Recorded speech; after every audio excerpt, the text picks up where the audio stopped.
ये सभी को नमस्कार।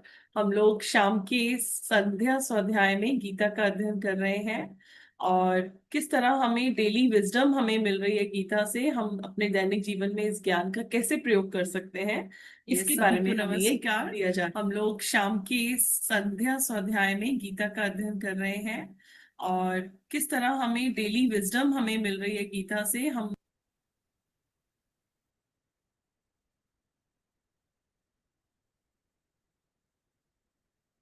नोना हो गया।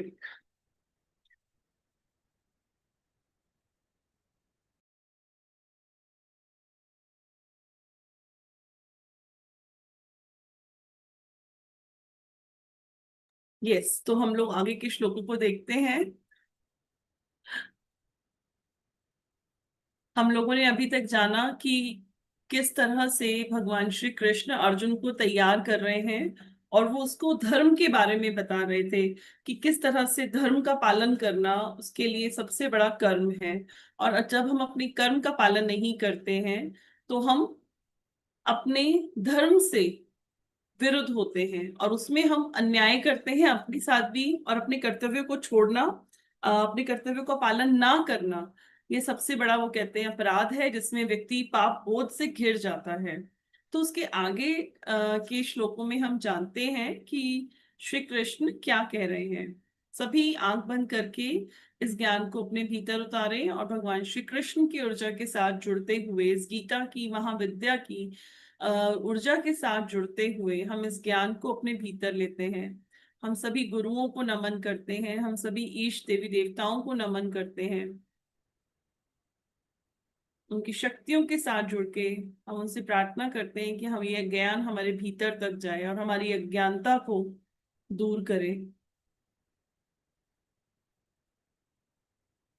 त्वं बहुमतो भूत्वा यास्यसि लाघवम् अवाच्यवादांश्च बहून् वदिष्यन्ति तवाहिताः निन्दन्तस्तव सामर्थ्यं ततो दुःखतरन्नु किम् हतो वा प्राप्स्यसि स्वर्गै जित्वा वा भोक्ष्यसे महीम् तस्मादुत्तिष्ठ कौन्तेय युद्धाय कृतनिश्चयः सुखदुःखे समे कृत्वा लाभालाभौ जयाजयौ ततो युद्धाय युज्यस्व नैवं पापमवाप्स्यसि एषा ते विहिता साङ्ख्ये बुद्धिर्योगे त्विमां शृणु बुद्ध्या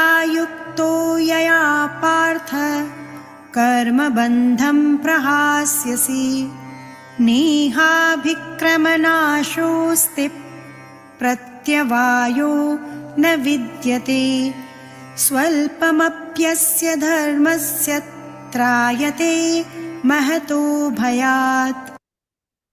श्लोक 39 और 40 में भगवान श्री कृष्ण कह रहे हैं कि यह कि हे अर्जुन, अभी मैंने सांख्य का ज्ञान तुम्हें दिया है। तो जो अभी तक हमने इससे पहले के श्लोक देखे थे कि आप जय पराजय को एक देखो, लाभ हानि को एक देखो और इनसे ऊपर उठो, इनसे बराबर ऊपर उठते हुए आपको कार्य करना है। तो ये सभी के सभी श्लोक वे सांख्य योग के विषय में बता रहे थे। अब वे कहते हैं कि आज से जो श्लोक शुरू होंगे ये योग के विषय में सुनो, जिस ज्ञान का श्रवण कर तुम कर्म के बंधन से मुक्त हो जाओगे। क्योंकि कल हमने जाना था कि हमारी सारी दीनता, हमारे सारे कर्मों का, बुरे कर्मों का कारण क्या है, हमारा अज्ञान।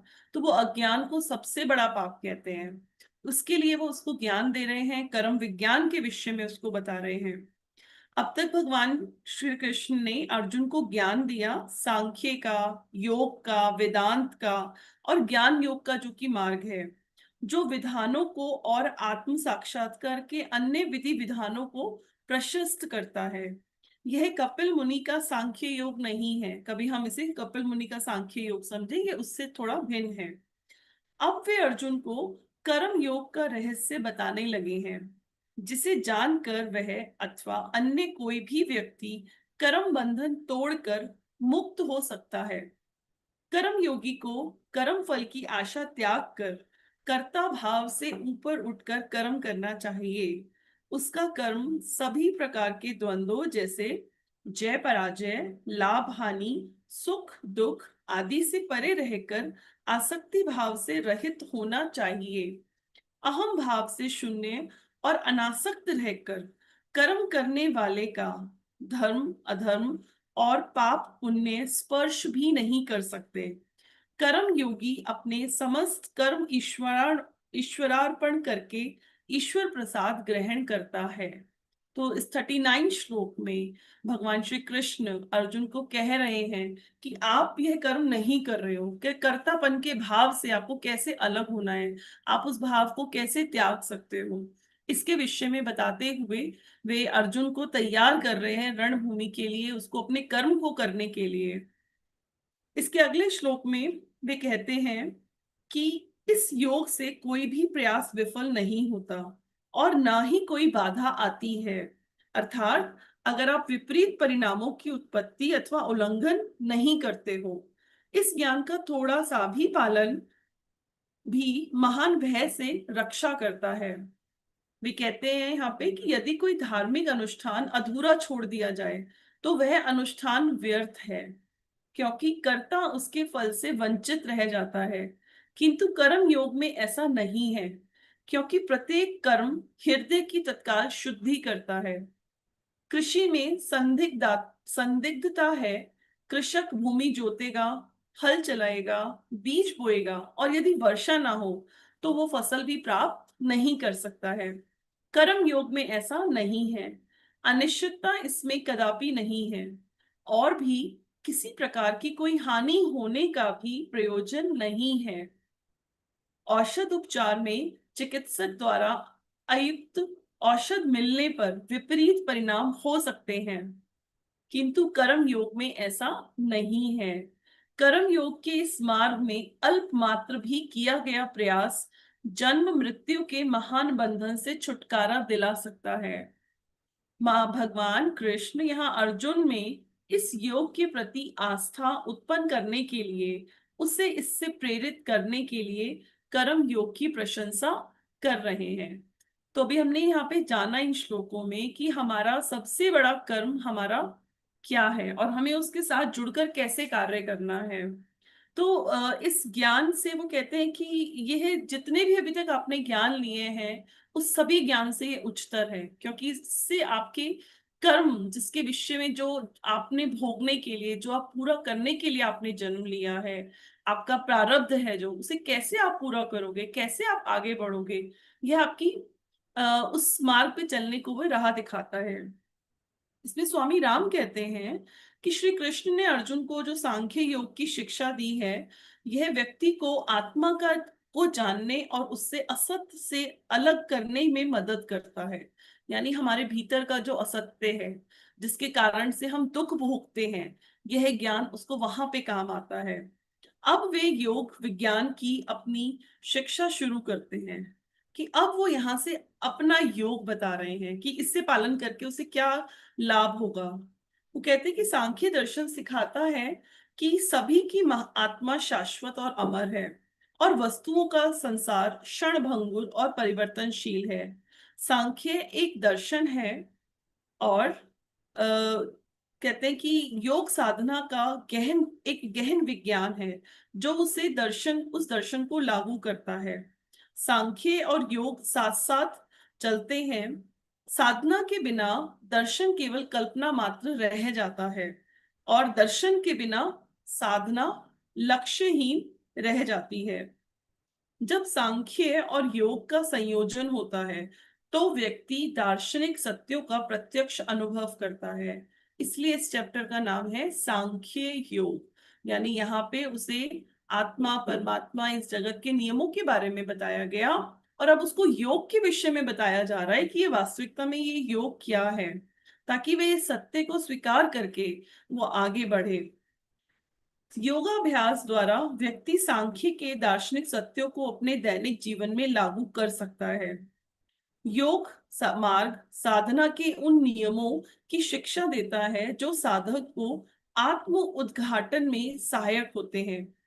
कर्म योग का अर्थ है कर्म फल की आशा किए बिना अनासक्त भाव से किया हुआ सुअनुशासित और कुशल कर्म। योग विज्ञान के आदर्श गुरु श्री कृष्ण समता कैसे विकसित करें और कर्मों को कुशलता पूर्वक कैसे करें, यह बताते हैं। ईशा उपनिषद में भी इसके विषय में बताया गया है। वैदिक ऋषियों ने कर्म करने के तरीकों के बारे में वकालत की है। उन्होंने इसके ऊपर बहुत जोर दिया है कि आप अपने कर्मों को कैसे करते हो। कर्म फलों का त्याग करके आनंद प्राप्त करो, लोभ मत करो। यदि तुम दीर्घायु होना चाहते हो तो आसक्ति रहित होकर कर्म करना सीखो। यह ज्ञान ईशावास्य उपनिषद के अंदर दिया गया है कि आप अपना कर्म कीजिए, फल की चिंता मत कीजिए। दूसरा, अगर आप कोई भी कार्य आसक्ति के बिना करते हैं तो आप लंबी आयु रहकर जीवित रह सकते हैं और उसी से आपको अपने कार्य करने चाहिए। धर्म और सत्य के मार्ग पर चलते हुए व्यक्ति अस्थायी रूप से भ्रमित हो सकता है। अस्थायी रूप से यानी कि थोड़ी देर के लिए उसे उसके कदम जरूर डगमगाते हैं, लेकिन वे थोड़े समय के लिए रहता है और वो कहते हैं गलती भी कर सकता है। लेकिन धर्म और सत्य की खोज उसे स्वयं ही सही समझ की ओर ले जाएगी। यानी कि यह मार्ग जो है, जिस मार्ग पे एक व्यक्ति चल रहा है, जो सत्य की डगर है, एक नया मार्ग है उसके लिए, धर्म का मार्ग है, कह रहे कि वो इससे कहीं बाहर नहीं जाएगा क्योंकि अंत उसका बहुत श्रेष्ठ है। यह एक बार फिर अपने धर्म के अनुसार अपने कर्तव्यों का पालन करेगा। अपने धर्म का पालन करने से व्यक्ति को अपने विचारों और कार्यों में एकाग्र रहने में सहायता मिलती है। यानी अगर हम अपनी इंट्यूशन को फॉलो करते हुए सही रास्ते का चुनाव कर रहे हैं, हम अपनी आत्मा के साथ जुड़ के कोई भी कार्य करते हैं तो वह कार्य श्रेष्ठ है। अब वे आगे कहते हैं कि साधना के मार्ग में कोई भी प्रयास व्यर्थ नहीं जाता। सभी सच्चे प्रयास कर्म के अपरिहार्य नियम के अनुसार अचेतन मन में अपना फल देते हैं। यानी आपके द्वारा किया गया कोई भी विचार, कोई भी भाव, कोई भी कर्म, वो आपके अचेतन में, आपके अनकॉन्शियस माइंड में कहीं ना कहीं एक मेमोरी को क्रिएट करता है, एक इम्प्रिंट को क्रिएट करता है और वो सभी वहां स्टोर होते हैं। तो आप जो भी आप कर्म कर रहे हो, चाहे अच्छा है बुरा है, कोई भी भावना आपने करी है, वो सब वहां पे अपना फल देती ही देती है। संस्कार अचेतन में व्यक्ति की स्मृति के भंडार में रहते हैं। सच्चे प्रयास से की गई थोड़ी सी भी साधना अचेतन मन में गहरी छाप छोड़ जाती है। फिर भी साधक मार्ग से भटकता है, ये संस्कार उसकी सहायता और मार्गदर्शन करते हैं। यानी हमने अगर कभी भी कुछ अच्छे कर्म किए हैं, कुछ सुना है, तो ये हमारे माइंड के अनकॉन्शियस भाग में जाके स्टोर हो जाता है। और हम इन फ्यूचर में अगर हमने कभी भी कोई कर्म कर रहे हैं, हम रास्ते से भटक रहे हैं, तो उस समय पे हमारी ये मेमोरीज हमें डिसीजन लेने में, उस समस्या से बाहर आने में हमारी मदद करती हैं। मन का चेतन भाग समग्र का एक छोटा सा भाग मात्र है।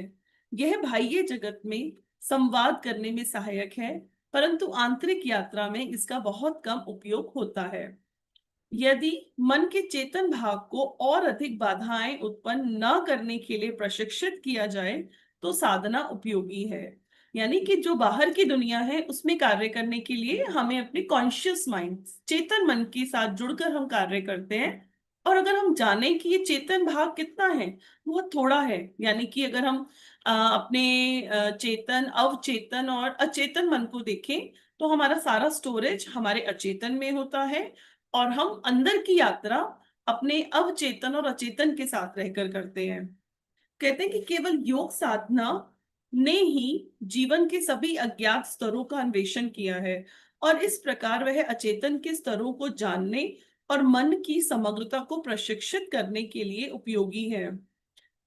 यानी आप जितनी भी योग साधनाएं करते हो, चाहे आप मंत्र साधना कर रहे हो या कोई भी साधना कर रहे हो, उससे आप अपने अज्ञात स्तरों पे जाते हो, अचेतन के उस भाग के ऊपर आप कार्य करते हो जिसको कि आप भी नहीं जानते।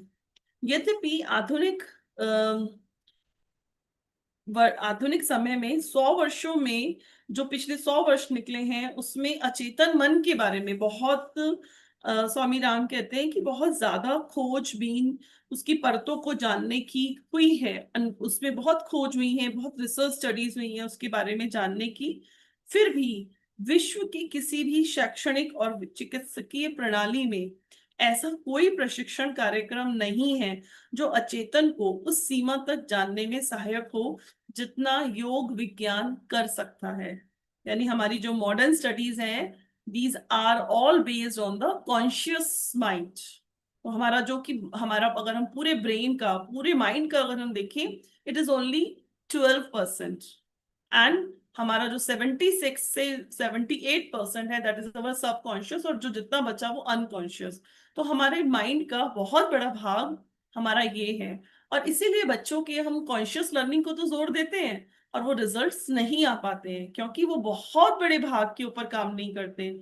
और वो बहुत बड़ा भाग पे सिर्फ हमारा योग साधना कार्य करती है। साधना ही आंतरिक अवस्थाओं और बाह्य जगत के साथ अपने संबंधों को जानने, समझने और उनका विश्लेषण करने का मार्ग है। आंतरिक जगत के पथ को पर चलते हुए साधक उन क्षमताओं के संपर्क में आता है जो उसे अचेतन मन में, अचेतन रूप में, कभी स्वप्नों के माध्यम से तो कभी सचेतन रूप में मार्गदर्शन करती है। इस प्रकार निर्भयता बढ़ती है और आत्मनिर्भरता सुदृढ़ होती है। यह विद्यमान सूक्ष्म शक्तियां द्वारा पूर्णतः सुरक्षित रहता है। यद्यपि अपने बहिर्मुखी स्वभाव के कारण वह उनसे अनभिज्ञ रहता है। आंतरिक लोकों में अन्वेषण में निष्ठावान साधक पर कभी कोई संकट नहीं आता है। यदि साधक आत्म साक्षात्कार के लक्ष्य के प्रति पूर्णतः समर्पित है तो यह पूर्णतः सुरक्षित रहता है। आगे के श्लोकों को हम सुनते हैं। श्लोक नंबर 41 आप लोग अपनी अपनी पुस्तकों में देखें। व्यवसायात्मिका बुद्धिर् एकेह कुरु नन्दन बहुशाखायनन्ताश्च बुद्धयो व्यवसायिनाम्। 41 श्लोक में भगवान श्री कृष्ण अर्जुन को कह रहे हैं कि हे कुरु नंदन, यहाँ यानी इस कर्म योग के मार्ग में दृढ़ संकल्प बुद्धि एक ही है, किंतु अनिश्चित यानी चंचल मन वालों के विचार विकीर्ण और अनंत होते हैं। तो यहाँ पे वो उसे क्या बता रहे हैं कि इस लोक में, यानी कि आनंद सागर में, ये जो पूरा जगत है इसको वो आनंद सागर कह रहे हैं जिसमें सभी आनंद में डूबे हैं। आवागहन हेतु सुनिश्चित संकल्प एक ही है, वह है एक चित्त यानी अनन्य मनस्क संकल्प। यह अद्वितीय विचार ज्ञान के सम्यक स्रोत से उदित होता है। योग का साधक मन की विकीर्ण रश्मियों, यानी कि मन की विकीर्ण रश्मियां यानी कि हमारे विचार, उनको संग्रहित करता है, उनको इकट्ठा करता है। एकाग्रता, अनासक्ति और विवेक से वह इन्हें एकस्थ करता है। वह मन की अस्थिर और चंचल वृत्ति से मुक्त होता है। संसार रूपी पंख में डूबे हुए संसारिक मनुष्य के पास एकाग्र वृत्ति नहीं होती है। वह अनंत विचारों का सत्कार करता है। उसका मन सदा चंचल और अस्थिर रहता है। यदि विचार न रहे तो संसार भी नहीं रहेगा। मन से अगणित विचारों का उद्भव होता है और इसी से संसार अस्तित्व में आता है। विचार, नाम और रूप अभिन्न है, इन्हें पृथक नहीं किया जा सकता है। यदि विचारों को संयत कर लिया जाए तो मन संयत हो जाता है और योगी मोक्ष को प्राप्त कर लेता है। यानी इस श्लोक के द्वारा बताया गया है कि हमें अपने विचारों के ऊपर काम करना है। हमारे विचार ही हमें मोक्ष का द्वार दिखाते हैं। तो वे कहते हैं कि केवल यह जानना कि बिना एकाग्रता के कोई भी कार्य करना है व्यक्ति को अपने कर्तव्य का ठीक से पालन करने के लिए प्रेरित नहीं करेगा। इसलिए वांछित परिणाम प्राप्त नहीं होंगे। जिस प्रकार यह जानना आवश्यक है कि क्या करना है, उसी प्रकार एकाग्रता पूर्वक मन का होना भी उतना ही आवश्यक है। और आजकल के समय में एकाग्रता ही सबसे बड़ी दुविधा है, स्पेशली विद स्टूडेंट्स जो भी पढ़ाई लिखाई से संबंधित हैं। इवन हमें कोई भी कार्य करने के लिए हमें एकाग्रता की आवश्यकता है। आधुनिक विद्यार्थी बौद्धिक रूप से तो जानता है, लेकिन एकाग्रता पूर्वक मन विकसित करने के लिए ईमानदारी से प्रयास नहीं करता है। इस प्रकार उसका मन बिखरा रहता है और उसके सभी कार्य निस निराशा से परिपूर्ण रहते हैं। एकाग्रता पूर्वक मन के अभाव में आधुनिक विद्यार्थी एक मार्ग से दूसरे मार्ग पर कूदता रहता है, और क्योंकि वह यह नहीं समझता कि उसका बिखरा हुआ मन ही उसके लिए बाधाएं उत्पन्न कर रहा है। वह सोचता है कि बाधाएं बाहर हैं। यह मान लेना कि कोई दूसरा मार्ग या लक्ष्य बेहतर होगा मन द्वारा की गई चालाकी है। व्यक्ति पहले से ही जानता है कि क्या सही है, लेकिन वह यह नहीं जानता कि उसे व्यवहार में कैसे लाया जाए। बचपन में हमें सभी महान सत्यों के मूल सिद्धांत सिखाए जाते हैं, फिर हम उन सत्यों को लागू करने की कोशिश में ऊर्जा खर्च करते हैं, लेकिन असफल होते हैं। हमें यह एहसास नहीं होता कि व्यवस्थित अभ्यास में हम सफल हो सकते हैं। अभ्यास और सफलता दोनों का मूल बिंदु मन की एकाग्रता में निहित है। बिल्कुल सही बात है ये कि हम सभी अगर मन को अपने एकाग्र करते हैं, किसी भी कार्य में लगाते हैं, तो उस कार्य के परिणाम 100% आते हैं। मन की एकाग्रता विकसित करने की सीढ़ी पर ध्यान पहला कदम है। व्यक्ति को सुबह से शाम तक अपने सभी कार्यों को पूरे मन से ध्यान से करना चाहिए। साधक को यह भी समझना चाहिए कि वह किसी विशेष तरीके से क्या कार्य कर रहा है, क्यों कार्य कर रहा है, बिना यह समझे कि व्यक्ति उन्हें क्यों कर रहा है। कर्म को प्रतिक्रिया के रूप में नहीं करना चाहिए। यदि मानव मन को प्रशिक्षित नहीं किया जाता है तो वह प्रतिक्रियावादी हो जाता है, और एक अप्रशिक्षित मन अव्यवस्था, रोग और भ्रम पैदा करता है। यदि कोई व्यक्ति किसी कार्य को पूर्ण ध्यान से करता है तो उसकी जागरूकता और अपने कर्तव्य को पूरा करने की क्षमता में वृद्धि होगी। अगर कोई व्यक्ति जो भी कर रहा है उस पर पूरी तरह ध्यान देने की आदत डाल ले तो उसका मन प्रशिक्षित हो जाएगा और अंततः एकाग्रता सहज हो जाएगी। किसी व्यक्ति के लिए अपनी भावनाओं को अभिव्यक्त कर पाना एक महान गुण है, यानी कि जो एक्सप्रेशन है वो एक बहुत बड़ी विरासत है कि हम कैसे अपने भावों को, कैसे अपने विचारों को दूसरों के सामने रखते हैं। तो अगर हमें एकाग्रता हमारे पास है तो हम दुनिया की कोई भी काम को कर सकते हैं, और एक बहुत आवश्यक गुण है। वो कहते हैं कि वह अपने ज्ञान को अपनी वाणी और कर्म के माध्यम से एकाग्र मन से प्राप्त करता है। यानी कि कोई भी ज्ञान अगर हमें लेना है तो वाणी के द्वारा और कर्म के द्वारा अपने मन को वो एकाग्र करता है, फिर वो कार्य करता है। हजारों विचार मनन की प्रतीक्षा में रहते हैं।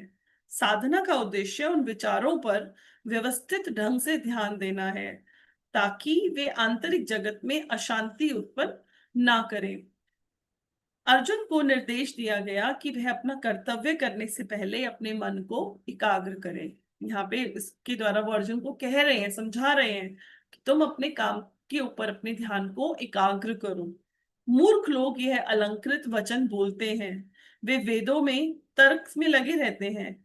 हे अर्जुन, और तर्क करते हैं कि और कुछ भी नहीं है, कि वे सभी कामों और स्वर्ग के प्रति समर्पित हों जो उन्हें उनके जन्म और कर्मों का फल देता है। अब ये हम आगे के श्लोकों में जानते हैं कि ये क्या कहा जा रहा है आगे के 42 श्लोक में।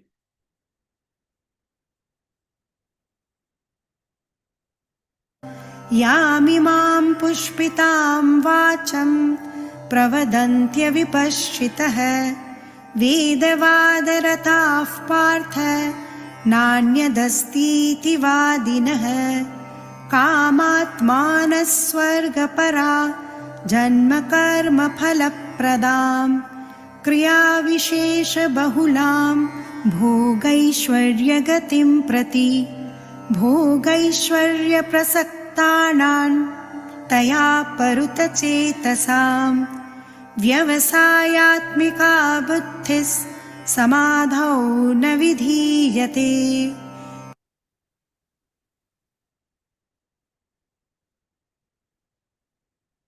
तो श्लोक 42 ऑनवर्ड्स हमने देखा। 43, 42, 43 और 44। 42 श्लोक में वे कह रहे हैं कि हे अर्जुन, अविवेकी जन वेदों की पुष्पिता यानी कि आकर्षक वाणी बोलते हुए वेदों के गुण स्तुति में वाक्यों में आनंद लेते हैं और कहते हैं इसके अतिरिक्त अन्य कुछ नहीं है। इसके वर्णन करते हुए वो आगे बता रहे हैं, इसकी व्याख्या करते हुए, कि विवेक शून्य व्यक्ति वेदों के कर्म कांड में अधिक आस्था रखते हैं जिसमें किसी विशेष फल प्राप्ति हेतु विशेष विधि विधानों की कर्म विधि और स्तुति का वर्णन है। हम सभी को ज्ञात है कि हमारे वेदों में ये सब वर्णन है। स्वर्ग के आनंद का वर्णन करने वाले इन वेद वाक्यों में वे अत्यधिक अनुरक्त हो जाते हैं। उसके अनुसार कर्म कांड के अनुष्ठानों से प्रापणीय स्वर्गिक सुखों से परे अन्य कुछ भी नहीं है। कहते हैं कि वेदों के दो भाग हैं, एक तो कर्म कांड और दूसरा ज्ञान कांड। ब्राह्मण ग्रंथ और संहिता कर्म कांड से संबंधित है। जैमिनी का पूर्व मीमांसा मत इसी पर आधारित है। इस मत के अनुयायी ही लोक के ऐश्वर्य और स्वर्ग सुख की प्राप्ति हेतु इस प्रकार के अनेक यज्ञ आदि कर्मों का प्रतिपादन करते हैं। वे इसे ही मनुष्य जीवन का सर्वोच्च लक्ष्य मानते हैं। सामान्य जन तो इसके स्तवन पाठ से ही आकृष्ट हो जाते हैं। उपनिषद और आरण्य ग्रंथ ब्रह्म परब्रह्म की प्रकृति का वर्णन करते हैं और ज्ञान कांड के अंतर्गत है। स्वर्ग का जीवन भी अस्थायी है। पुण्य कर्म क्षीण होने पर मनुष्य को धरा लोक पर लौटना पड़ता है। सहस्र यज्ञ करने पर भी आत्मज्ञान के बिना मोक्ष प्राप्ति असंभव है। मोस्ट इंपॉर्टेंट पॉइंट कि आपने चाहे कितने यज्ञ किए हैं, उन्हें करने के बाद भी अगर आपके पास आत्मज्ञान नहीं है यानी आत्मा का ज्ञान नहीं है, आपको नहीं पता कि आप कौन हो, असलियत क्या है, तो आपको वो जिस मोक्ष के लिए, जिस आनंद को, उस परम आनंद को आप प्राप्त करना चाहते हो, वो मोक्ष आपको नहीं प्राप्त हो सकता। भगवान कृष्ण धरती का प्रभुत्व दिलाने वाले और स्वर्ग व अन्य शक्तियां प्रदान करने वाले वैदिक अनुष्ठानों के प्रशंसक मीमांसा सिद्धांत को अपेक्षाकृत गौण बताते हैं क्योंकि वे अत्यधिक मोक्ष प्रदान करने वाले नहीं हैं। इसीलिए न्यू एज स्पिरिचुअलिटी में हमें समय समय पर जो नया ज्ञान आ रहा है, न्यू नॉलेज आ रही है, न्यू एनर्जी के अनुसार हमें उसके साथ जुड़कर उससे ज्ञान प्राप्त करना चाहिए। इसके साथ ही अगले श्लोक में वे कहते हैं कि कामात्मनः यानी कि इच्छाओं से पूर्ण स्वर्ग परः स्वर्ग प्राप्ति ही जिनका लक्ष्य होती है, जन्म कर्म फल प्रदाम यानी कर्मों के परिणाम स्वरूप नव जन्म की ओर वो ले जाने वाला होता है। इच्छाओं से पूर्ण स्वर्ग को अपना अत्यधिक लक्ष्य मानकर वे ऐसी वाणी बोलते हैं जो कर्म फल प्रदान करने वाली है, कर्मों के फलस्वरूप अर्थात नया जन्म देने वाली होती है। इस प्रकार वे विविध विधियां विशेष कर्म कांडों को में अपनाते हैं जो भौतिक सुख, साम्राज्य और प्रभुत्व देने वाली होती है। वे कहते हैं कि इन सब का हमें क्यों सुनना चाहिए, क्यों इसको जानना चाहिए। वो कहते हैं इसके द्वारा आप इस भौतिक संपदा को तो प्राप्त कर सकते हो कि यहाँ पे आपने कैसे रहना है, यहाँ पे आपको कैसे रास्ता बनाना है, कैसे भौतिक साधनों को एकत्रित करना है, तो वह ज्ञान उसमें सहायक होता है। भोगे ऐश्वर्य प्रसक्ता नाम यानी कि इंद्रिय सुख और ऐश्वर्य में आसक्त लोगों की तया उसके द्वारा अपय्यत चेत साम यानी जिनका चित्त मोहग्रस्त हो गया है। यानी वो कहते हैं कि वेद की इस शिक्षा के द्वारा जो लोग सांसारिक भोगों में आसक्त होकर मोहग्रस्त हो गए हैं, उनकी निश्चयात्मिका यानी भले बुरे का विचार करने वाली बुद्धि समाधि में स्थिर नहीं हो सकती है।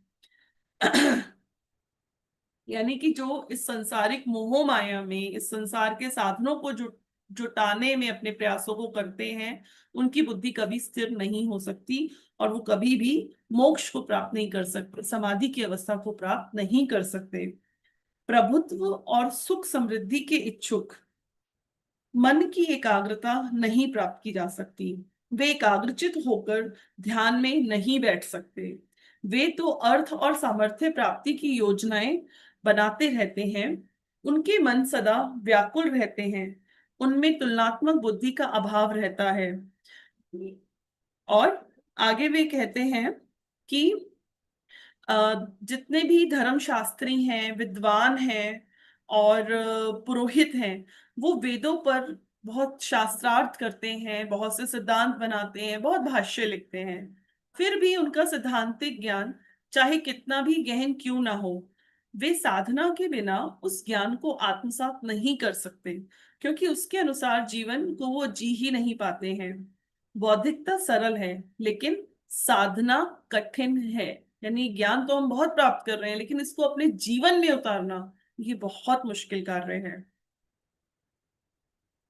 अनेक विद्वान वैदिक ऋचाओं पर पांडित्यपूर्ण भाषण देते हैं, लेकिन स्वयं उन्होंने उन ऋचाओं का पूर्ण अर्थ नहीं समझा है। स्वामी राम ये कह रहे हैं कि आपको, अगर जिस पे आप भाषण कर रहे हो, जिस पे आप अपना वक्तव्य दे रहे हो, आपको बहुत गहरे में जाकर एक एक अर्थ को जानना होता है।